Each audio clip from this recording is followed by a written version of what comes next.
La frugalidad es una forma de vivir mejor y eso no debe ser confundido con la tacañería.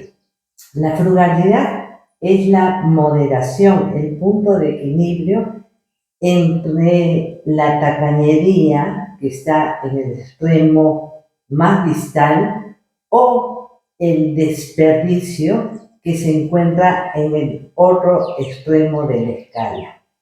Tanto el desperdicio como la tacañería son extremos que debemos evitar para centrarnos en el punto medio, que es la frugalidad. Y la frugalidad se refiere básicamente a la moderación. La moderación significa no ser roñoso, como decía mi hija cuando era pequeña y no le compraba algo, me decía, mamá roña. Yo no conocí el significado de esa palabra hasta que tuve que preguntarlo, pero mira, como una niñita de 10 años ya había aprendido ese término en el colegio. Yo no se lo había enseñado porque no conocía el significado. Se refiere a mamá tacaña, ¿no? Ese es el término que usan los niños, o por lo menos lo usaban en ese tiempo, cuando la mamá no le quería comprar un antojo o un capricho que ellos querían, ¿no? Entonces, la tacañería es un extremo al cual no deberíamos llegar, así como tampoco llegar al desperdicio. Y yo creo que personalmente prefiero más a la gente tacaña que a la gente que desperdicia. Y me explico.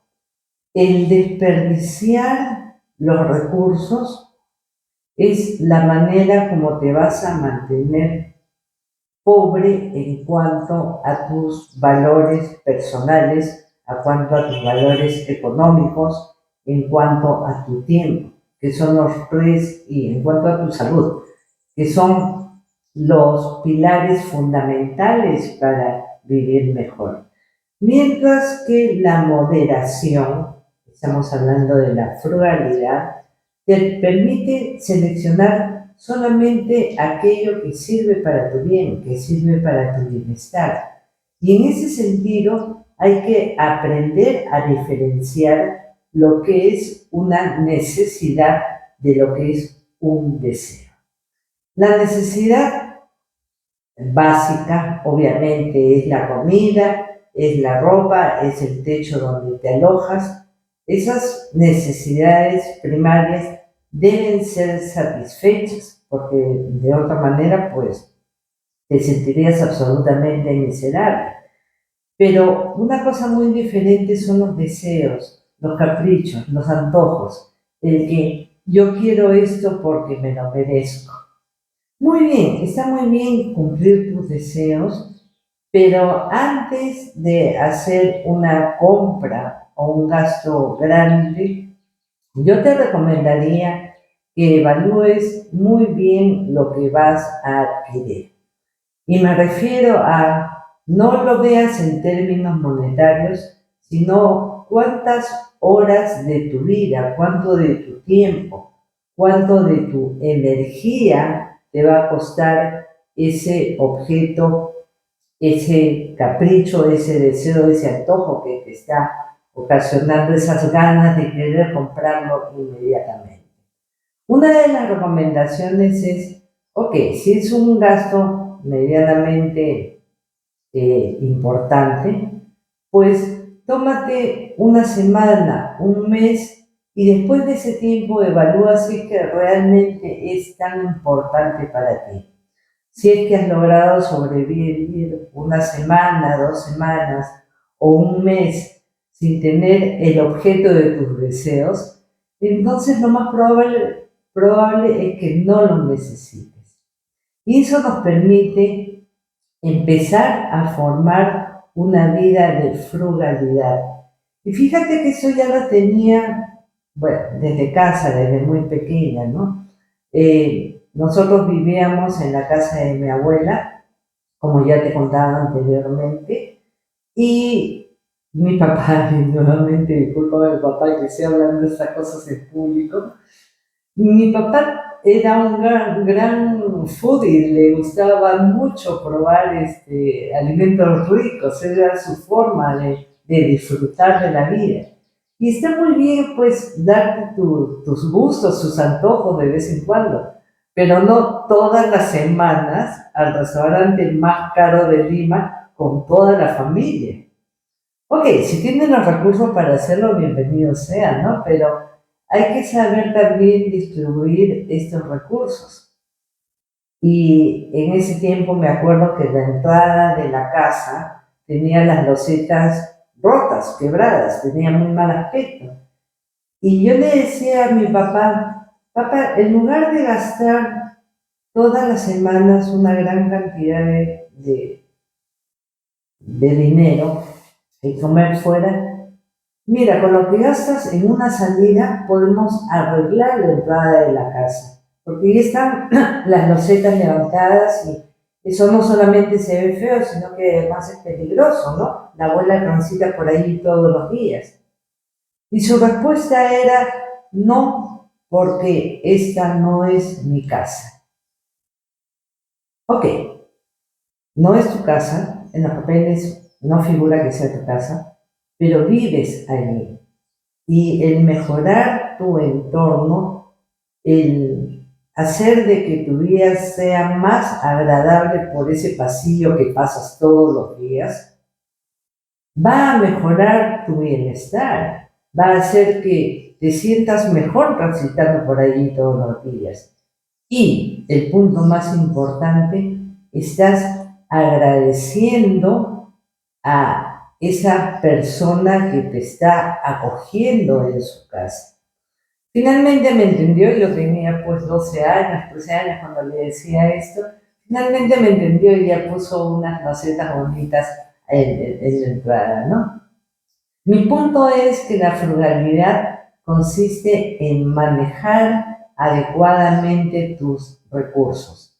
Y adecuadamente me refiero a controlar esos gastos hormiga, esos gastos de día a día que tú dices, cuesta tan poquito que me voy a dar el gusto, me voy a dar el gusto. Pero si sumas todos esos pequeños gastos, al final del día, al final del mes, vas a tener un gasto muy importante que puedas emplearlo en otra cosa. Y en eso consiste la frugalidad. Es una forma de vivir en forma moderada, de tal manera que te permita crear un fondo, un colchón donde puedas respirar tranquila y no estar con los ahorros económicos. Fíjate que en la vida, y obviamente esto lo vas a comprobar, no es necesario que yo te lo diga, hay altibajos, hay fechas, hay años en que estás muy bien, pero también tienes años en los que no estás tan bien. Y la frugalidad te sirve como entrenamiento, de tal manera de que no extrañes esa vida de abundancia, de recursos que tuvimos en algún momento. Mis hijas hasta ahora no me creen de que yo estudiaba en la universidad mis libros de medicina con, con velas, porque no teníamos electricidad. Recuerda el tiempo de esos tiempos horrorosos en que todo eran coches bombas y volaban las torres de electricidad y no disponíamos de electricidad. Y allí me acostumbré a que las horas que teníamos electricidad, yo apagaba la luz y no pensaba en que estaba ahorrando en la factura de luz que íbamos a pagar a fin de mes. Estaba pensando en la cantidad de gente que en ese momento no tenía acceso a la luz eléctrica y el hecho de apagar la luz iba a contribuir a que de repente una casita o dos casitas más tuvieran para tener luz eléctrica, tuvieran para mantenerse comunicados en la radio, y prender una vela para estudiar no es nada romántico, pero tienes que saber aprovechar tus recursos. En ese tiempo me acuerdo que había una propaganda muy pegajosa de de un café instantáneo muy conocido que decía: esta lata de café te rinde 107 tazas de delicioso café. Y un conocido mío, que ya en ese tiempo tenía yo mis manías, decía: Rita, saca 107 tazas de una bolsita de té filtrante. Y eso realmente era halagador para mí. Si intentaba molestarme con su comentario, pues lo único que hacía era halagarme, porque se notaba mi frugalidad, ¿no? Y finalmente uno enseña a la gente, uno enseña a su entorno, uno enseña a los hijos con el ejemplo. No lo enseñas sermoneando, enseñas con el ejemplo.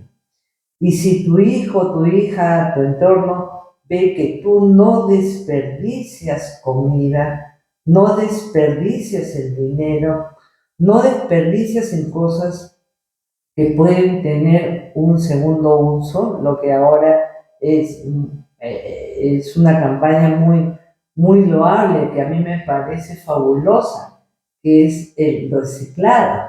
El reciclado te permite aprovechar todo lo que ha sido de un solo uso, de tal manera que puedas darle una segunda, tercera o cuarta o quinta vida. De esa manera estamos ayudando al planeta, obviamente que es sumamente loable, pero lo más importante, te estás creando una nueva mentalidad. Y esa nueva mentalidad te va a permitir ser una mejor persona en el sentido de manejar adecuadamente tus recursos, de tal manera que puedas llegar a tus años mayores, porque créeme que si ahorita estás joven, pues en algún momento vas a pasar ya a tus años mayores en que obviamente tus gastos van a ser mucho menores, ¿no? Pero piensa que en lugar de comprarte esa cartera de $200, que la vas a usar una vez y que salió en Instagram y ya todo el mundo la conoce porque la exhibiste, ¿no? Aquí está mi carterita Guess de $300, y después que la vas a seguir usando 3, 4 veces, es lo que se llama costo por uso, ¿no? Tienes que sacar la cuenta de cuánto vas a invertir en ese objeto de deseo, y no solamente ver cuántas horas de trabajo te va a costar esa cartera, cuánto de tiempo vas a invertir en esa cartera, cuántas horas de trabajo has tenido que hacer para juntar tus $300, sino también tienes que pensar cuántas veces la vamos a usar. Es lo que se llama costo por uso. Y yo tengo una carterita que fue un capricho de hace algún tiempo y que hasta ahora me arrepiento de tenerla, y está nuevecita, la habré usado un par de veces nada más, ¿no? Y estoy pensando regalársela a alguna de mis hijas que realmente le guste, o de repente venderla más adelante, porque a alguien le podrá servir y yo puedo ganar algo de dinero en el asunto. Pero volviendo al punto de la frugalidad, es tu tiempo y tu energía lo que vas a invertir en esos recursos. Manéjalos sabiamente de tal manera que evites el derroche, pero evita caer también en la tacañería. Tú eres la única responsable del manejo de tus recursos. No está nadie forzándote a comprar determinada cosa, no está forzándote nadie a estar a la moda o seguir una tendencia, es tu propia decisión. Y si hay alguna tendencia que te guste, pues consíguete un accesorio pequeño, accesible, porque sabes que eso va a pasar de moda. y finalmente vas a terminar regalándolo o dándolo, ¿no? El punto es ser consciente de tus gastos, y no solamente hablo de dinero, sino también tu gasto de tiempo y de energía. Tu punto medio, la frugalidad, es lo que va a marcar el compás del resto de tu vida. Que estés muy bien y tenga un lindo día.